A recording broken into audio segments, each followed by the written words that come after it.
He's been categorized as one of the most sweet, funny, genuine, and honest guys on the face of Twitch. What could have happened? What could have happened? He has to be hiding something, right? I mean, who's not hiding something, right? Who's the real Sketch?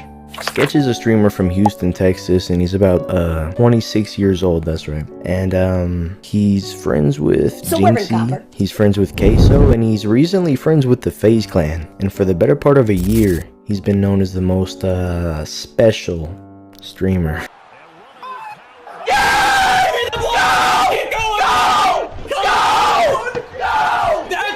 This is the offense I needed to see. He's grown big in the industry with big streamer friends and big catchphrases that have gone to even LeBron James. Phrases such as, "What's up, brother?" And oh yeah, that's right, Teams, special plays, have gotten him all the popularity he could ever desire. However, his streaming personality is not the only special thing about him or his life. His past has a hidden secret that was unknown up until a few days ago. A past he didn't want out into the world. July 7th, 2024. Probably the worst day for Sketch and for Kylie Cox. Because out of all the secrets his viewers could have found out, these names contain the deepest ones. And these names are the ones that the viewers found out about that day. Jamie Marr was a past name and a name that Sketch didn't want people finding out about. Jamie Marr, or Sketch, struggled with addiction and probably a plethora of other things he hasn't came out about yet. And it wasn't just OnlyFans, okay? That's not the only reason it's so popular. It's because it was also homosexual OnlyFans, which of course further pushed the uproar.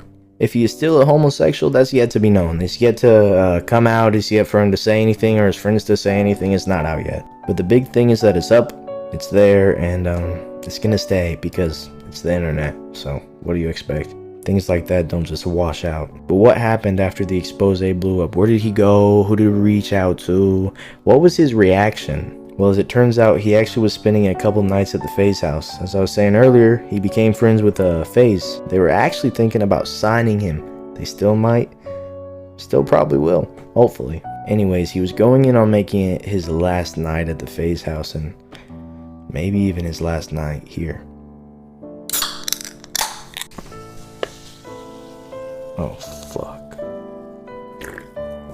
But he had his friends, and luckily, thank God, he had his family with him. Because who knows what could have happened if he had nobody. He was actually just, what it seems to be is he was frantic. He was all over the place at the time. He left his shoes, he left his glasses, all at the Faze house that he was at that night.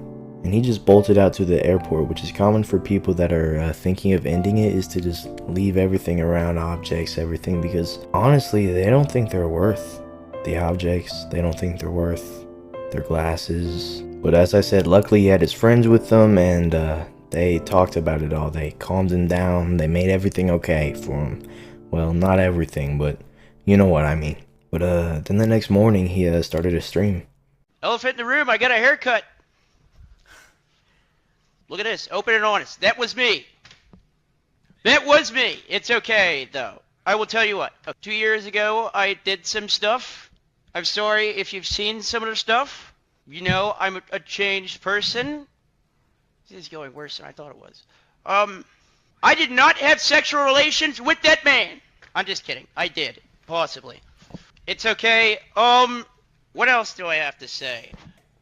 Yeah, that was me. I fucked up. I won't do it again. I'm just kidding. Well, I am dead serious about not doing it again. That was a dark time. Rough time. If I was alone and I was at my house, I probably wouldn't be talking to you right now. But the people at Faze, Banks, especially, and my friends that I've made over the past couple years came in and they saved me. Like little things like this, bro, it might not even seem like it, but little things like this genuinely could save somebody's life. Like, seriously. So, W Banks, seriously.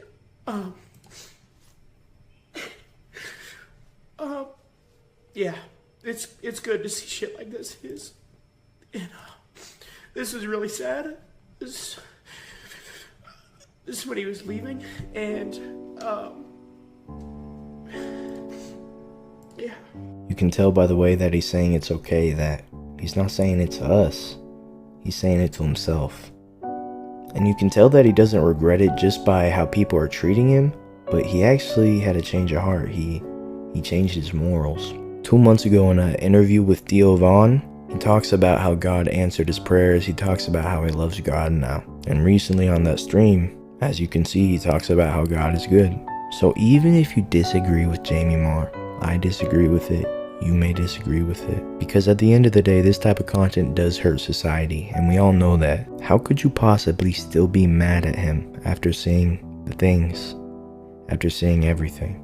How could you be mad? I mean, he was obviously fighting demons. He was obviously fighting a lot of things he probably doesn't want to talk about. So why be mad over it if you disagree with it? If even Sketch disagrees with it. You want the truth about Sketch? You want the truth about Kylie Cox?